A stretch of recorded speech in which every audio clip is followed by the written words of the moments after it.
আপনারা সবাই কেমন আছেন? নিশ্চয়ই ভালো আছেন। আমিও আপনাদের দোয়ায় এবং আল্লাহর রহমতে অনেক ভালো আছি। তো আজকে আমি যে বিষয়টা নিয়ে কথা বলতে এসেছি সেটা হচ্ছে প্রাইমারির প্রস্তুতি পর্ব 2। এর আগে আমাদের একটা পর্ব হয়ে গেছে, অর্থাৎ এই সংখ্যার উপরেই আমি আজকে প্রথম যেটা করছি সেটা হচ্ছে সংখ্যা নাম্বারের উপর। তাই নাম্বারের উপর আমাদের মোটামুটি 3টা লেকচার থাকবে। এর মধ্যে একটা লেকচার হয়ে গেছে, আজকে দ্বিতীয় পর্ব, এরপরে আরেকটা পর্ব দিব। তা যাই হোক, আমি কথা না বাড়িয়ে আমাদের মূল পর্বে চলে গেলাম। আমাদের যে কথাগুলো বলা থাকে এই অঙ্কগুলোতে, প্রাইমারির গণিত আসলে অনেক ইজি যদি আমরা টেকনিক অনুযায়ী করতে পারি। আমরা করতে পারি না বিধায় কিন্তু আমাদের জন্য এই অঙ্কগুলো অনেকটা কঠিন হয়ে যায়। তো দেখুন, আমি আপনাদের জন্য এই গণিত কোর্সটা নিয়ে এসেছি। আমরা এখানে মোটামুটিভাবে 45টি ক্লাস, অর্থাৎ 45টি ক্লাস আমরা এখানে রাখবো। আপনাদের প্রাইমারি প্রস্তুতির জন্য যতগুলো গণিত দরকার হয়, যেসব অঙ্কগুলো দরকার হয়, আমরা সবগুলোই ধারাবাহিকভাবে ইনশাল্লাহ আলোচনা করার চেষ্টা করব। তা আজকে আমাদের যে কথাটা বলা আছে, আমরা দ্বিতীয় পর্বে যে অঙ্কটা করব সেগুলো একটু দেখেন, তাহলে আমরা পেয়ে যাব যে 3টি ধারাবাহিক। আমরা এটা লিখব 3টি ধারাবাহিক সংখ্যার যোগফল, আমাদের যেটা আছে যোগফল 123। এখন বলা হচ্ছে ক্ষুদ্রতম সংখ্যাটি কত? ক্ষুদ্রতম সংখ্যাটি কত? এই অঙ্কটা আমাদের বলা আছে। একটু খেয়াল করেন, খুব ভালো করে অঙ্কগুলো দেখতে হবে। আমাদের যে কথাটা বলা হচ্ছে 3টি ধারাবাহিক সংখ্যার যোগফল হচ্ছে 123। ক্ষুদ্রতম সংখ্যাটি কত? এখন এই অঙ্কটা আমরা কিভাবে করব? আমরা অত্যন্ত টেকনিকে অঙ্কগুলো করতে হবে, অতি সংক্ষেপে, কারণ প্রাইমারির প্রতিটি পরীক্ষা বা যে কোনো জবের পরীক্ষাতে এই অঙ্কগুলো সর্বোচ্চ আমাদের 30 সেকেন্ডে করতে হবে। 30 সেকেন্ডে যদি করতে না পারেন তাহলে অঙ্কগুলো কিন্তু শেষ করা যাবে না। তাই আমরা 30 সেকেন্ডে কিভাবে নির্ণয় করে দেখেন, আমরা সেগুলো করে ফেলব। 3টি ধারাবাহিক সংখ্যার যোগফল হচ্ছে 123। ক্ষুদ্রতম সংখ্যাটি কত? তা আমরা যে ব্যাপারটা নির্ণয় করব, আমরা প্রথমে মধ্যম সংখ্যাটা নির্ণয় করে ফেলব। মধ্যম সংখ্যাটি, তাহলে মধ্যম সংখ্যাটি যদি আমরা নির্ণয় করতে আসি, তাহলে আমরা সরাসরি করব 123/3। কেন 3 দিব? যেহেতু 3টি ধারাবাহিক সংখ্যা। কয়টা? 3টা। যেহেতু 3টি ধারাবাহিক সংখ্যার যোগফল হচ্ছে 123, তাই আমরা ওই 123কে 3 দ্বারা ভাগ দেব। 3 দ্বারা ভাগ দিলে যেটা আমাদের আসে সরাসরি আসবে 41। কারণ আমরা যদি কাটি 3 4 12, 3 1 3, 123কে যদি আমরা 3 দ্বারা ভাগ দিই তাহলে পাবো 41। তাহলে এই সংখ্যাটা মধ্য। এখন এটা যদি মধ্য হয়ে থাকে তাহলে এর উপরে একটা আছে আর এর নিচে একটা আছে, তাহলে উপরের সংখ্যাটা কি আর নিচের সংখ্যাটা কি? তাহলে মধ্যম সংখ্যা যদি এটা হয়ে থাকে তাহলে আমাদের বড় সংখ্যাটি আমরা যদি নির্ণয় করে থাকি, তাহলে বড় সংখ্যাটি নিশ্চয় আপনারা জানেন, এর উপরেরটা 42 আর ছোটটা হচ্ছে ছোট সংখ্যাটি আমাদের এর চেয়ে 1 কম, তার মানে হচ্ছে 40। তাহলে বন্ধুরা, আপনারা যদি একটু খেয়াল করেন, আমাদের এই অঙ্কগুলো কিন্তু অনেক ইজি। আমরা যে কথাটা লিখলাম যে এখানে এই অঙ্কগুলো এভাবে দেওয়া থাকবে, অনেক পরীক্ষা এসেছে, বিগত যে পরীক্ষাগুলো আছে অনেক পরীক্ষা এসেছে, সেই অঙ্কটাই আমরা যদি লিখি 3টি ধারাবাহিক সংখ্যার যোগফল 123, ক্ষুদ্রতম সংখ্যাটি কত? বলা হতে পারে বড় সংখ্যাটি কত, বলতে পারে মধ্যম সংখ্যাটি কত, বলতে পারে ছোট দুটি সংখ্যার যোগফল কত, বলতে পারে ছোট দুটি সংখ্যার গুণফল কত, বলতে পারে, এরপরে বলতে পারে যে বড় দুটি সংখ্যার যোগফল কত। যাই বলা থাক না কেন, আপনি যদি এই নিয়মটা প্রসেসটা যদি ঠিকভাবে জানেন তাহলে যে কোনো সংখ্যায় চাক না কেন আপনি কিন্তু করতে পারবেন। কারণ আপনি যখন এই মধ্যম সংখ্যাটা বের করতে পারবেন তখন কিন্তু আমরা বড়টাও পাবো ছোটটা পাবো। এখন আপনার যোগ যদি করতে বলে যে ছোট সংখ্যা দুটি যোগ, তাহলে আমরা 41 আর 40 যোগ করে ফেলব। যদি বড় সংখ্যা দুটি চাই তাহলে এই 42 আর 41 যোগ করলেই চলে আসবে। তাহলে বন্ধুরা আমি অঙ্কটা আরেকবার একটু খেয়াল করে দেই। তিনটি ধারাবাহিক সংখ্যার যোগফল 123, ক্ষুদ্রতম সংখ্যাটি কত? মধ্যম সংখ্যাটি আমরা নির্ণয় করে ফেলব 123/3, কারণ যোগফল যেহেতু 123 আর কয়টি সংখ্যা রয়েছে? 3টি, তাই আমরা 3 দিয়ে ভাগ দেব। কাটাকাটি করে যে সংখ্যাটা আসবে এটা হচ্ছে আমার মধ্যম সংখ্যা।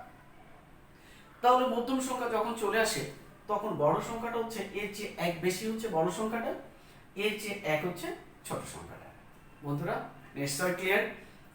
আর যদি কোনো প্রবলেম থাকে তাহলে নিচে অবশ্যই কমেন্টস করে জানাবেন, আমি আরো সুন্দর করে আরো ভালো করে করে দেওয়ার চেষ্টা করব। তো ঠিক আছে, ওকে, আমরা পরের অঙ্কটাতে চলে যাই।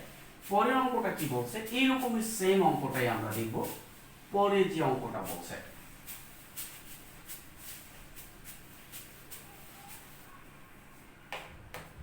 আমাদের যে কথাটা বলা আছে পরের অঙ্কটা একটু খেয়াল করে দেখেন। আমাদের পরের অঙ্কটা বলা হচ্ছে এই একই নিয়মে তিনটি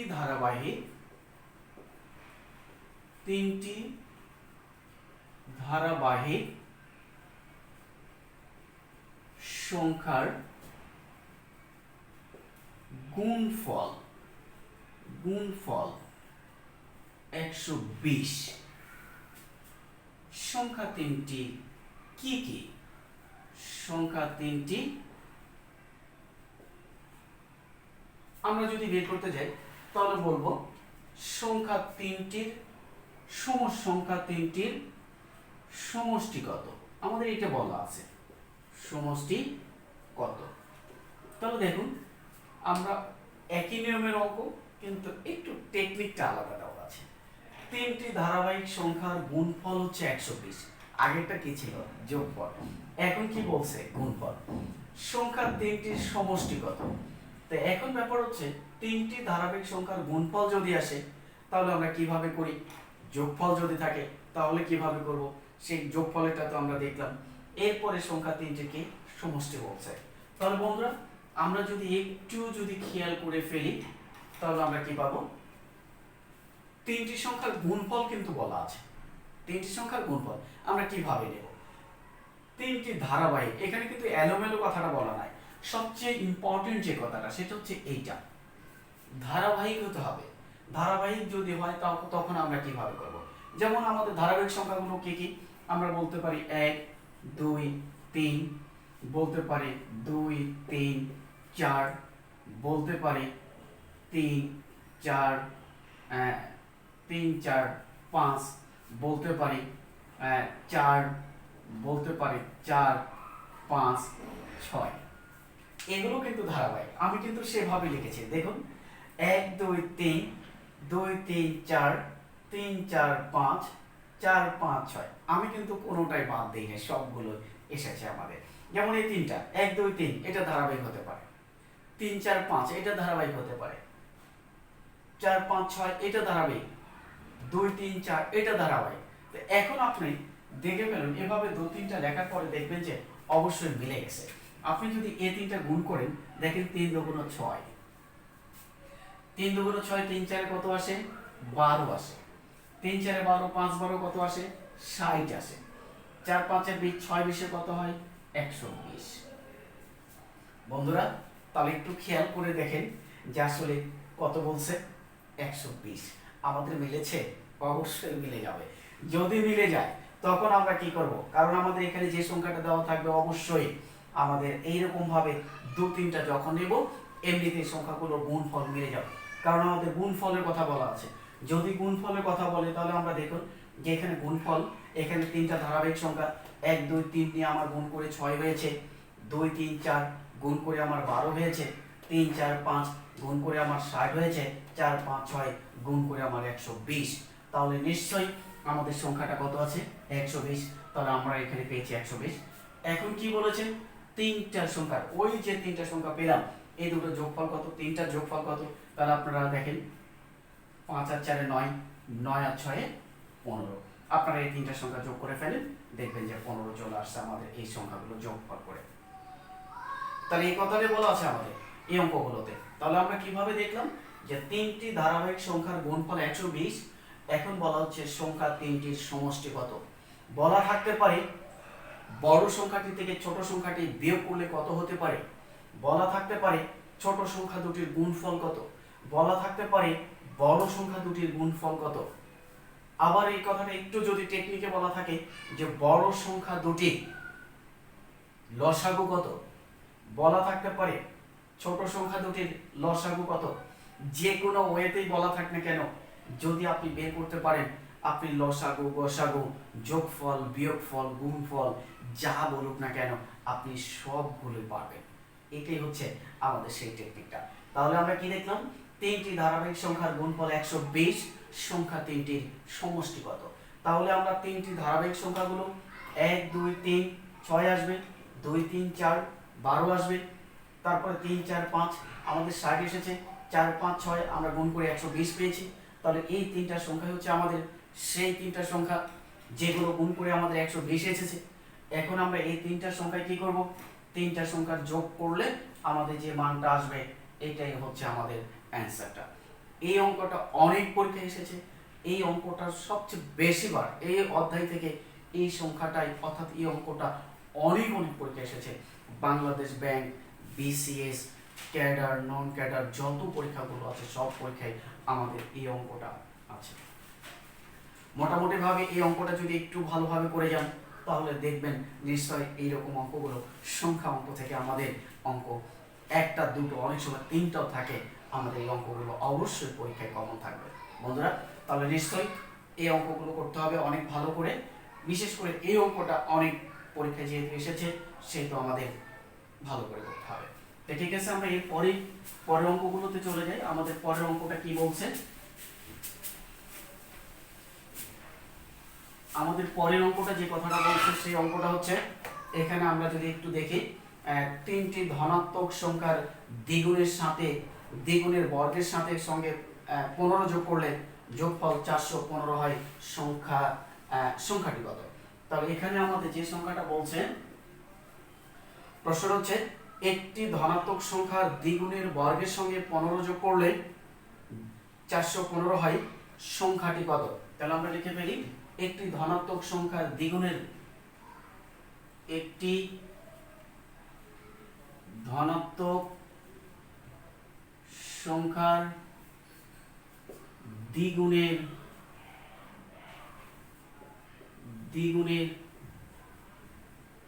বর্গের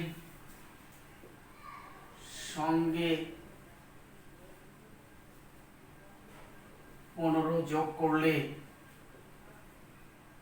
করলে যোগফল কত হয়, 415 হয়, সংখ্যাটি কত। সংখ্যাটি কত একটু ভালো করে খেয়াল করলে আমাদের অনেক ইজি। একটি ধনাত্মক সংখ্যার দ্বিগুণের বর্গের সঙ্গে বা সাথে 15 যোগ করলে যোগফল 415 হয়, সংখ্যাটি কত। প্রশ্নটা হচ্ছে এখানে এই অঙ্কগুলো কি করতে হয়, অঙ্কগুলো বুঝে সুন্দরভাবে করলে আমাদের অঙ্কটা চলে আসবে। তাহলে আমরা যেভাবে করব, একটি ধনাত্মক সংখ্যার দ্বিগুণের বর্গের সঙ্গে 15 যোগ করলে যোগফল 415 হয়, সংখ্যাটি কত। তাহলে আমি যদি সংখ্যাটি ধরে নিই তাহলে কি করব, ধরি সংখ্যাটি a, তাহলে দ্বিগুণ, তাহলে আমরা যদি লিখি সংখ্যাটির দ্বিগুণ, আমরা যদি লিখি দ্বিগুণ তাহলে আমার দ্বিগুণ হচ্ছে টয়েসে। এখন আমরা লিখব শর্তানুসারে আমাদের কি বলছে, শর্তানুসারে আমাদের বলছে দ্বিগুণের বর্গ, তার মানে এই সংখ্যাটা বর্গ করব, বর্গ করে তার সঙ্গে কত যোগ করতে বলছে, এই যে দেখো এখানে আমাদের 15 ইকুয়াল টু আমাদের মানটা হয় 415। আমাদের এই কথাটা বলছে, অর্থাৎ দ্বিগুণের বর্গের সাথে 15 যোগ করলে মানটা 415 হয়। এখন আমরা যদি ক্যালকুলেশন করি 4a স্কোয়ার 2a স্কোয়ারকে বর্গ করলে আমাদের 4a স্কোয়ার, কারণ স্কোয়ারটা দুটারই সঙ্গে আছে, 2 এর উপর স্কোয়ার করলে 4 হয়, এর উপর স্কোয়ার করলে a স্কোয়ার হয়। এখানে 15 আমাদের থেকে যাবে 415, বা এখন 4a স্কোয়ার আমরা 415, এইটা প্লাস আছে উপরে গেলে কি হবে মাইনাস হয়ে যাবে। তারপরে আমরা যে কাজটা করব 4a স্কোয়ার ইকুয়াল টু 400। এখন আমরা যে কাজটা করতে পারি, বা এখন আমরা এখানে কি করব, a স্কোয়ারটা রেখে দিয়ে 400 ভাগ আমরা 4 করব। সরি, আমি এটা ইংরেজিতে লিখেছি, এটা বাংলা হবে, কারণ যেহেতু বাংলাতেই আছে আমরা বাংলা লিখে ফেলি। তাহলে আমরা এখানে 4 বা a স্কোয়ার ইকুয়াল টু আমরা কত পাচ্ছি 100, তাহলে আমরা টোটালি 100 পেলাম। অতএব a ইকুয়াল টু আমাদের এটাকে যখন রুট করব তখন আমাদের রুট করলে আমাদের কি হবে, আমাদের মানটা হবে 10। তাহলে আমাদের এই সংখ্যাটাই হচ্ছে 10, এই এর মানটাই হচ্ছে আমাদের সেই কাঙ্ক্ষিত ফলাফলটা 10। এটা আমরা ব্রড প্রসেসে করলাম। যখন এই অঙ্কটা পরীক্ষায় থাকবে তখন কিভাবে ছোট ট্রিক্সে করা লাগে আমি সেই অঙ্কটা আরেকবার করে দেব। তাহলে অঙ্কটা আমরা যেটা খেয়াল করব, একটি ধনাত্মক সংখ্যার দ্বিগুণের বর্গের সঙ্গে 15 যোগ করলে যোগফল হয় 415। এখন বলছে সংখ্যাটি কত, তাহলে আমরা ধরে নেব সংখ্যাটি a। সংখ্যাটি যেহেতু দ্বিগুণের কথা বলছে তাহলে টয়েছে। এখন শর্ত অনুসারে কি বলছে, দ্বিগুণের বর্গের সঙ্গে 15 যোগ করতে হবে। এখানে যোগ করতে বলতে পারে, বিয়োগ করতে পারে, যে কোনো কিছু বলা থাকতে পারে, যেটা বলবে আমরা সেই মানটাই করে ফেলব। 2a square plus 15 equal to 415, কারণ দ্বিগুণের বর্গ তার সঙ্গে 15 যোগ ইকুয়াল কত হবে 415 হবে। আমরা এটাকে বর্গ করলে 2 এর উপর স্কোয়ার করলে 4 হয়, এর উপর স্কোয়ার করলে a স্কোয়ার, 15টা থেকে যাবে 415। এখন আমরা এখানে 4a স্কোয়ার রেখে দিব, 15টা প্লাস আছে উপরে গেলে আমাদের কি হবে মাইনাস হয়ে যাবে। তাই আমরা 4a স্কোয়ার ইকুয়াল টু আমাদের মানটা হয় 400। এখন আমরা a স্কোয়ার রেখে দিয়ে 4 গুণ আছে, এই পাশে যদি গুণ থাকে তাহলে ওই পাশে ভাগ হয়ে যায়, আমরা ভাগ করে দিলাম। কাটাকাটি করলে আমাদের মানটা 100। স্কোয়ার যখন আমরা উপর পার করে দিই তখন মানটা হয়ে যায় রুট, তাহলে 100 কে রুট করলে মানটা হয় 10। আমাদের এটাই হচ্ছে আমাদের অ্যানসারটা, অর্থাৎ আমাদের শেষ সংখ্যাটা হচ্ছে কত 10। এখন ব্যাপার হচ্ছে আমরা এই অঙ্কটাই কিভাবে ছোট করে করতে পারি। আমরা যদি ছোট করে করি তাহলে আমরা যেটা পাবো সেটা হচ্ছে সরাসরি এত বড় করার কোনো সময় পাবো না আমরা। তাহলে কিভাবে, আমরা দ্বিগুণের বর্গের সাথে কত 15, দ্বিগুণের বর্গ, আমরা যে কোনো একটা সংখ্যা দ্বিগুণটা ধরে নিব। সোজা কথা, দ্বিগুণটা কি করব, আমরা এখানে কি করব, দ্বিগুণে যেহেতু বর্গ আমরা এটা 2a স্কয়ার তারপর স্কয়ার এখানে 15 প্লাস 15 করে দেব ইকুয়াল টু 415 করব। এখন ওইভাবে আমরা সরাসরি এখানে আমরা যেহেতু 4a স্কয়ার ইকুয়াল টু এটা পার করে দিলে আমাদের সরাসরি 400 আসে। আমরা যে মানটা করব a স্কয়ার ইকুয়াল টু 4 দ্বারা ভাগ করলে আমরা 100 পাবো সরাসরি। এখন এটাকে বর্গ করলে মানটা হয় 10। এইটাই হচ্ছে আমাদের সেই মানটা। এটা অনেকগুলো প্রসেস আছে, অনেকগুলো ছোট ছোট নিয়মে আমরা করতে পারি, সেই মানগুলোকেই আমরা অনেকভাবে করতে পারবো। কিন্তু ব্যাপার হচ্ছে এই অঙ্কগুলো নির্ভর করে প্র্যাকটিসের উপর।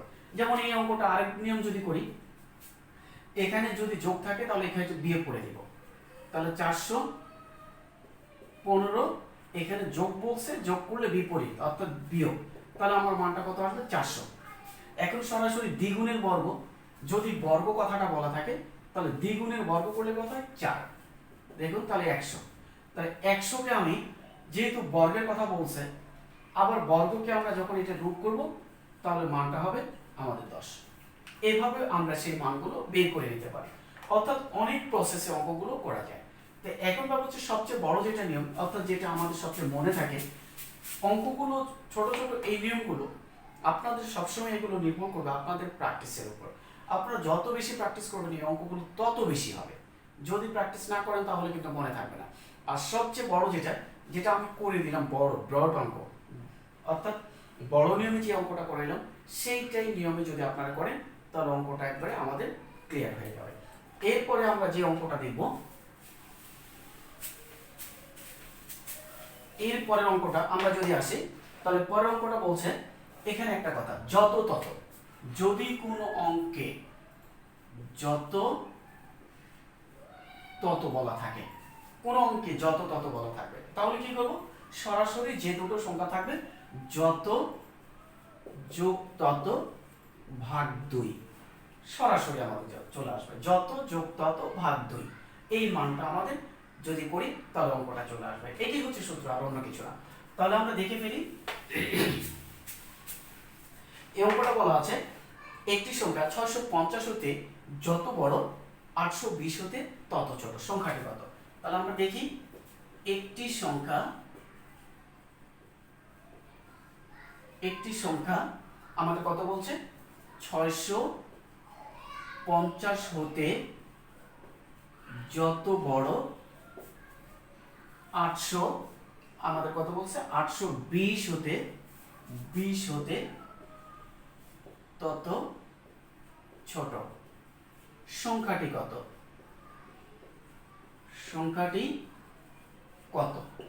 এখন ব্যাপার হচ্ছে আগের মতো আমাদের এখানে কত বলা আছে, যত বড় তত ছোট। এখন ব্যাপার হচ্ছে আমাদের নিয়ম কি, আমরা সংখ্যাটি যদি লিখি সরাসরি 650 যোগ 820 ভাগ 2, তাহলে আমাদের চলে আসবে। এখন আমরা এই দুটো যদি যোগ করি তাহলে আমাদের কত আসছে, 814, তাহলে 1470 ভাগ 2, তার মানে আমাদের আসছে 735। ক্লিয়ার? কত ইজি তো হয়ে যায়। এই অঙ্কগুলো আমাদের যখন পরীক্ষায় আসে তখন আমরা হেজিটেশনে ভুগি যে হাই রে, এইগুলো অঙ্কগুলো কি হবে, আমাদের কিভাবে করব, যত বড় তত ছোট, এগুলো অনেক প্রসেস, অনেক নিয়ম আছে। আমরা অত কিছু না গিয়ে আমরা সরাসরি এটা করব। একটি সংখ্যা 650 হতে যত বড় 820 হতে তত ছোট, সংখ্যাটি কত। তাহলে আমরা যে সূত্রটা দেখলাম, যত যোগ তত ভাগ 2, তাহলে আমাদের যত বড় তত ছোট, এটাকে 2 দ্বারা ভাগ করে, যে এই দুটোকে 2 দ্বারা ভাগ করলে যে মানটা হবে সেটা হচ্ছে আমাদের आंसर। তাহলে এখানে কত আছে 650, এখানে কত আছে 820, দুটো যোগ করব ভাগ 2, এই দুটো যোগ করলে 1470 ভাগ 2 725, এই 735 হচ্ছে আমাদের সেই কাঙ্ক্ষিত आंसर। বন্ধুরা নিশ্চয়ই আপনারা বুঝেছেন, এইভাবে এই যত তত অঙ্কগুলো যতগুলো থাকবে আমরা একই প্রসেসে করব। তো ঠিক আছে, ওকে। এরকম ভাবে আমি আরেকটা যদি একটু প্র্যাকটিস করে আপনাদের, এইরকম অঙ্কগুলোই যে কোনো নিয়মেই থাকতে পারে, আমাদের তো আর নির্দিষ্ট এই অঙ্কটাই এমন পরীক্ষা থাকবে এমনটি না, যে কোনো সংখ্যা যে কোনো ভাবে চেঞ্জ করে দিতে পারে। যেমন এখানে বলা আছে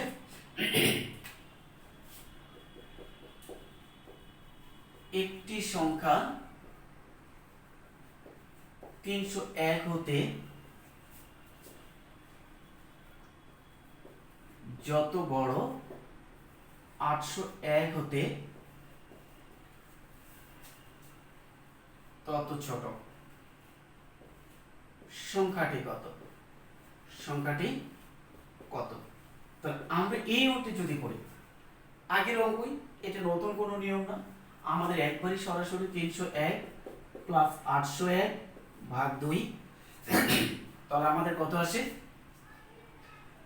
1100, আমাদের 2 ভাগ 2, আমরা যদি 1102 কে যদি ভাগ করি তাহলে আমাদের কত আসতেছে 551, আমাদের এটা 5 দুগুণ 10, 5 দুগুণ 10 আর 2 কে 2, এইটা আমাদের এই অঙ্কগুলো এভাবে থাকবে।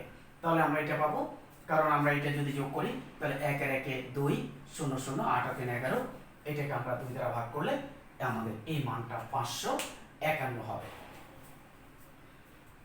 5 দুগুণ 10, 7 থেকে 1, 5 দুগুণ 10 1 আর 2 করতে 2, আমাদের এইটাই হচ্ছে সেই অ্যানসারটা। বন্ধুরা আমরা আরেকবার একটু আসি, একটি সংখ্যা 301 হতে যত বড় 801 হতে তত ছোট, সংখ্যাটি কত। সেই সংখ্যাটাই যদি আমরা লিখতে আসি তাহলে যত তত যদি বলা থাকে তাহলে আমরা সংখ্যা দুটো যোগ করে 2 দ্বারা ভাগ করলে আমাদের যে মানটা হবে সেটাই হচ্ছে অ্যান্সার। বন্ধুরা নিশ্চয়ই আপনারা বুঝেছেন। আমরা এর পরের অঙ্কটাতে চলে যাই। পরের অঙ্কটা আমাদের কি বলছে?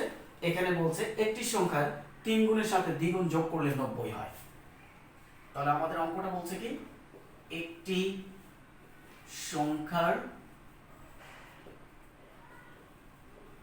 3 গুণের সাথে দ্বিগুণ যোগ করলে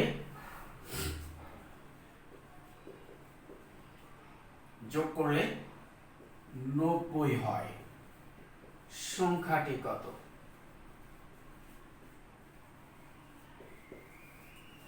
একটি সংখ্যার 3 গুণের সাথে দ্বিগুণ যোগ করলে 90 হয়। সংখ্যাটি কত? তাহলে বন্ধুরা আমরা একটু শর্ট প্রসেসে করব। 3 গুণের সাথে দ্বিগুণ যোগ, তাহলে একটা ধ্রুব সংখ্যা নেব। তাহলে আমরা এখানে যদি 3a plus 2a equal to মানটা 90, কারণ 3 গুণ গুণ মানে যে কোনো একটা সংখ্যা নেব, x a b ইচ্ছা মতো আমরা নিতে পারি, অথবা অন্যভাবেও করা যায়। সেটা হচ্ছে 3 গুণের সাথে a নিলাম, দ্বিগুণ, এখানে কি বলছে 3 গুণের সাথে দ্বিগুণ যোগ, তাহলে দ্বিগুণ নিলাম, যোগ করলে মানটা কত দাঁড়ায়? 90 দাঁড়ায়, তাই 90 নিয়েছি। এখন আমরা যে কাজটা করব, 3 আর দিয়ে 5 এ ইকুয়াল টু 90, আমরা বা a রেখে দিয়ে 90 ভাগ 5, 5 18 90, তাহলে অতএব a ইকুয়াল টু মানটা 18। এইটাই হচ্ছে আমাদের অ্যান্সারটা। আমরা আরেকবার দেখি, একটি সংখ্যা 3 গুণের সাথে দ্বিগুণ যোগ করলে 90 হয়। সংখ্যাটি কত? একটি সংখ্যার 3 গুণের সাথে দ্বিগুণ যোগ করলে 90 হয়। সংখ্যাটি কত? তাহলে 3 গুণ, তাহলে 3a, দ্বিগুণ 2a সমান মানটা হয় 90। সরাসরি আমরা 3 আর দিয়ে 5, 90, a থেকে গেল, এটা 5টা গুণ আছে, ও পাশে ভাগ হয়ে যাবে, তাহলে 5 18 মানটা 90। আরো যদি শর্ট করতে চান আপনারা, তাহলে সরাসরি আমরা যে করতে পারি, মানটা আছে 90, আপনারা 3 আর কত 2 যোগ করতে বলছে, তাহলে 3 আর দিয়ে 5, তাহলে 5 18 90, তাহলে মানটা কত পেলাম? 18 পেলাম। এটাই হচ্ছে আমাদের সেই অ্যান্সারটা, শর্টকাট নিয়ম। এটা হচ্ছে একটু প্রসেস যে ধরে নিয়ে করা, আর এটা হচ্ছে সে একবারে শর্ট যেটা কোশ্চেনে আমরা করে থাকি। তাহলে আমরা সরাসরি 90 এই দুটো সংখ্যা, অর্থাৎ এখানে কত বলছে 3 আর এখানে বলছে 2, তাহলে 3 আর দিয়ে সরাসরি 5 দিয়ে ভাগ করলে আমরা মানটা পেয়ে যাব। যদি এরকম ভাবে আরেকটা সংখ্যা থাকে যে একটি সংখ্যা 3 গুণের সাথে, অথবা একটি সংখ্যার 4 গুণের সঙ্গে, অথবা একটি সংখ্যার 8 গুণের সাথে আমরা যদি ভাগ দিই, তাহলে মানটা সরাসরি যে বলা থাকবে, যা বলা থাক না কেন, আপনারা পেয়ে যাবেন। আমি যদি আরেকটা লিখি এরকম সংখ্যার সাথে, একটু প্রসেস করে আমরা যদি আসি, তাহলে আমরা সরাসরি এই মানটা পেয়ে যাব। আমরা যদি সেই একটু প্র্যাকটিস করি, যে একটি সংখ্যার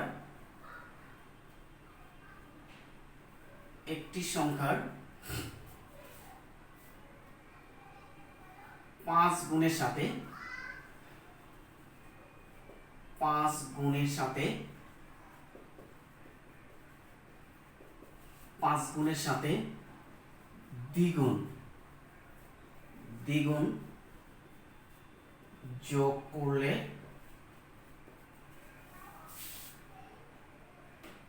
5 গুণের সাথে দ্বিগুণ যোগ করলে সংখ্যাটি হয় কত? 21। যোগ করলে 21 হয়। সংখ্যাটি কত? তাহলে একই নিয়মে সংখ্যাটি কত আপনারা সরাসরি অঙ্কটা করে ফেলবেন, যে আমাদের বলছে 21, 5 আর দিয়ে কত 7, কাটাকাটি করলে মানটা 3, তাহলে সরাসরি আমাদের অ্যান্সারটা হচ্ছে 3। তাহলে আমরা কত ইজিতে করে পেলাম, যে এখানে যে সংখ্যাটা থাকবে, এখানে যে সংখ্যাটা আসবে, এই সংখ্যাটাকে আমরা এই দুটো যোগ করতে বললে যোগ করব, যদি বিয়োগ করতে বলে তাহলে বিয়োগ করব। হয়তো বলা থাকতে পারে যে একটি সংখ্যার 5 গুণের সাথে দ্বিগুণ বিয়োগ করলে মানটা, একটা সংখ্যা বলতে পারে। আরেকটা বলতে পারে একটি সংখ্যার 5 গুণের সাথে দ্বিগুণ গুণ করলে মান করলে, অর্থাৎ আমাদের যোগ করতে বলতে পারে, বিয়োগ করতে পারে, গুণ করতে বলতে পারে, ভাগ করতে বলতে পারে, যা বলুক না কেন আমাদের প্রসেস কিন্তু একটাই। অর্থাৎ যা বলবে সেটাই শুধুমাত্র আমি এখানে ভাগ করে দেব। এখানে যোগ করতে বলছে, যোগ করে ভাগ করেছি। যদি বিয়োগ করতে বলে তাহলে বিয়োগ করে 5 থেকে 2 বিয়োগ করে 3 হবে, আমরা ভাগ করে দেব। যদি গুণ করতে বলে তাহলে গুণ করে ভাগ করব। যদি আমাদের ভাগ করতে বলে তাহলে সরাসরি ভাগের বিপরীত হচ্ছে গুণ করে দেওয়া, তাহলে আমরা গুণ করে দিব। তাহলে এই মানগুলোই আমাদের এভাবে করতে হবে। তাহলে বন্ধুরা নিশ্চয় এই অঙ্কগুলো বুঝেছেন, কারণ এই অঙ্কগুলো প্রাইমারি পরীক্ষায় অত্যন্ত বেশি থাকে, কারণ এই ছোট ছোট অঙ্কগুলো এগুলো বেশি থাকে।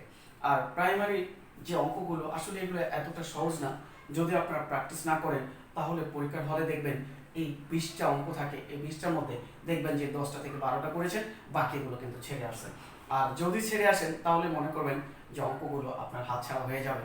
অর্থাৎ এখানে পরীক্ষায় যেহেতু 80 মার্কের পরীক্ষা, 80-র মধ্যে আপনাকে ন্যূনতম যদি আপনি 75-এর উপরে পান তাহলে রিটেনে রেজাল্ট আসে, আর যদি না পান তাহলে সম্ভাবনাটা অনেকটাই ক্ষীণ হয়ে যায়। তাই আপনাদের সবচেয়ে যে দুটো ইম্পর্টেন্ট সেটা হচ্ছে গণিত আর ইংরেজি, এই দুটো বেশি বেশি করে প্র্যাকটিস করবেন, দেখবেন যে আপনার রিটেনে আসছে। ভাইবার ব্যাপারটা আলাদা, ভাই হয়তো কারো চাকরি হয় কারো হয় না, সেটা অনেকটা লাক ফেভার করে, কিন্তু অন্তত পক্ষে আপনাকে রিটেন থেকে কেউ বাদ দিতে পারবে না আপনি যদি ম্যাথ আর ইংরেজি পরীক্ষায় যদি ফুল করে আসতে পারে। তো বন্ধুরা তাহলে আমরা এরপরে আমাদের যে অঙ্কটা আছে আমরা একটু যদি খেয়াল করি তাহলে আমরা আরেকটা করব। এখানে এই অঙ্কটা অনেক পরীক্ষায় এসেছে। আমরা যেটা যদি দেখি, একটি সংখ্যার অর্ধেক তার 1/3 চাইতে 17 বেশি, সংখ্যাটি কত? তাহলে আমরা এটা যদি দেখি, একটি সংখ্যার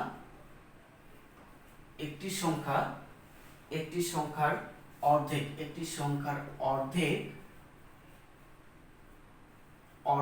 তার 1/3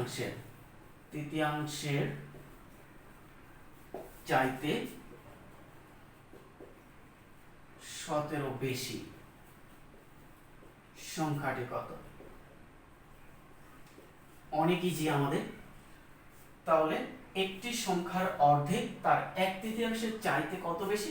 17 বেশি, সংখ্যাটি কত? আমরা একবার ইজিতে করে ফেলবো। আমরা যদি সরাসরি চলে আসি তাহলে একটি সংখ্যার অর্ধেক, তাহলে সেই একটি সংখ্যা আমরা কিন্তু ধরে নেব। তাহলে একটি সংখ্যা, তাহলে a/2 অর্ধেক, একটি সংখ্যার অর্ধেক, তাহলে a/2, যেহেতু তৃতীয়াংশের চাইতে বেশি মানে বিয়োগ, তাহলে বেশি, কত বেশি? 1/3। অর্ধেক মানে এর ভাগ 2, 1/3 মানে ওই সংখ্যাটার 1/3 বেশি, কত? আমাদের 17। সরাসরি আমরা এখানে এখন লসাগু করব। 3 × 2 = 6, তাহলে আমরা পাচ্ছি 3a - 2a = আমাদের 17। আমরা এখান থেকে বাদ দিলে পাবো a ভাগ 6 17, অতএব a = আমাদের কত আসে? 6 × 7 = 42, 2 হাতে থাকে 1, 6 × 7 = 42, 2 হাতে থাকে 4, 6 × 6 = 4, 10, 102। এই সংখ্যাটাই হচ্ছে আমাদের সেই কাঙ্ক্ষিত অ্যান্সারটা। আমরা এভাবে এই মানগুলো করে নিতে পারি। তাহলে আরো অনেক ছোট নিয়ম আছে, আমরা সেই ছোট নিয়মটাও দেখব। আগে এটা দেখি, একটি সংখ্যার অর্ধেক তার 1/3 চাইতে 17 বেশি, সংখ্যাটা কত? একটি সংখ্যার অর্ধেক তার 1/3 চাইতে কত বেশি? 17 বেশি, সংখ্যাটি কত? তাহলে আমরা সেই সংখ্যাটাই মনে মনে ধরে নিয়েছি, সেই সংখ্যাটা হচ্ছে a। প্রথমে কত বলছে? অর্ধেক, তাহলে a/2, চাইতে বেশি মানে বিয়োগ, তাহলে a/কত? 1/3, এর নিচে 3, বেশি কত? 17। তাহলে আমরা এই দুটো লসাগু করলাম, 3 আর 2 এর লসাগু হচ্ছে 6, এই হরদে ভাগ লব্ধে গুণ, এটা দিয়ে এটাকে ভাগ দেন, তাহলে এটা দিয়ে ভাগ দিলে পাবো 3, এই 3 উপরের সঙ্গে গুণ করলে 3a মাইনাস এটা দিয়ে এটাকে ভাগ দেন, পাবো 2, 2 দিয়ে উপরের সঙ্গে গুণ করলে এটা, অর্থাৎ নিচেরটা দিয়ে ভাগ দিব, ভাগফল দিয়ে উপরেরটার সঙ্গে গুণ। নিচেরটা দিয়ে আমি আরো একবার বলি, এই নিচেরটা দিয়ে এটাকে ভাগ দিব, যে ভাগফলটা পাবো এটা উপরের সঙ্গে গুণ, এটা থেকে গেল।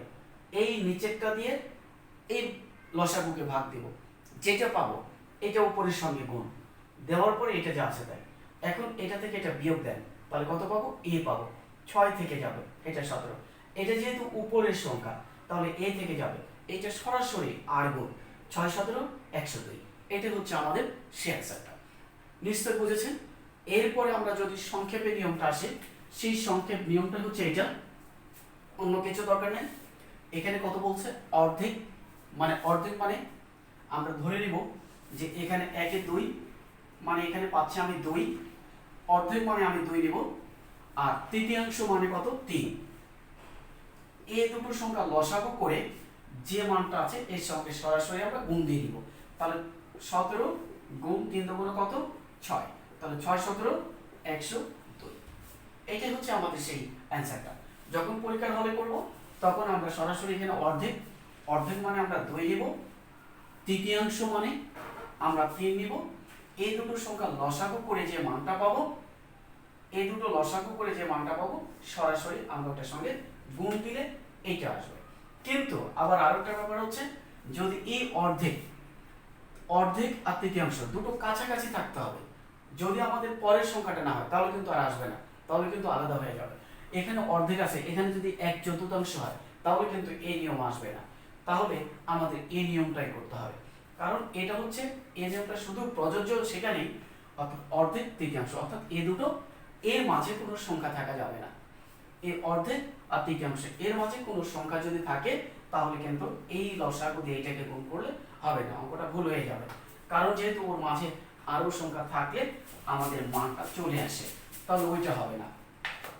যেমন এখানে এই মানটা অর্ধেক বলছে, তাহলে 2 নিলাম, কিন্তু এটা যদি চতুর্থ বলে, চতুর্থ 1/4, তাহলে 4।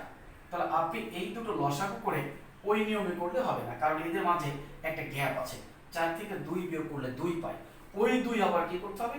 ওই 2 আবার এর সঙ্গে কিন্তু গুণ করে আমাদের ভাগ দিতে হবে, তাহলে সেটা অন্য প্রসেসে চলে যাবে, ওইটা দিলে হবে না।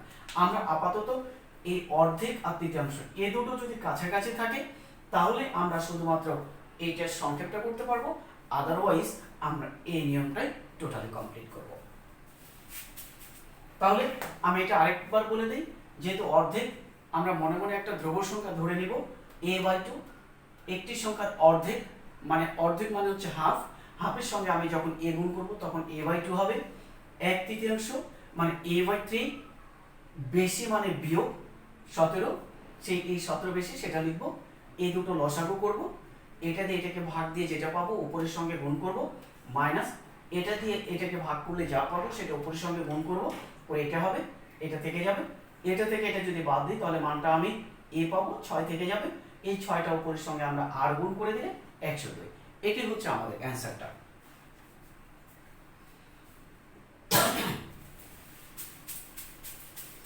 তো বন্ধুরা, আজকে আমরা এই পর্যন্ত রাখবো। এরপরে আমরা এই অধ্যায়ে, অর্থাৎ সংখ্যা অধ্যায়ে আমরা আরো একটা নতুন কোনো টপিক নিয়ে সামনের দিন আবারও হাজির হব। সে পর্যন্ত অবশ্যই আপনারা এই অঙ্কগুলো বাসায় ভালো করে প্র্যাকটিস করবেন, আর আমার এই চ্যানেলটিকে লাইক এবং সাবস্ক্রাইব করবেন। আপনার মতো যেন আপনার বন্ধুরাও এই সহজ অঙ্কগুলো বেশি বেশি করে উপকৃত হয়। তো ঠিক আছে, ওকে, থ্যাংক ইউ, আল্লাহ হাফেজ। সবাই সুস্থতা কামনা করে আজকে এই পর্যন্তই বিদায় নিচ্ছি। সালামু আলাইকুম।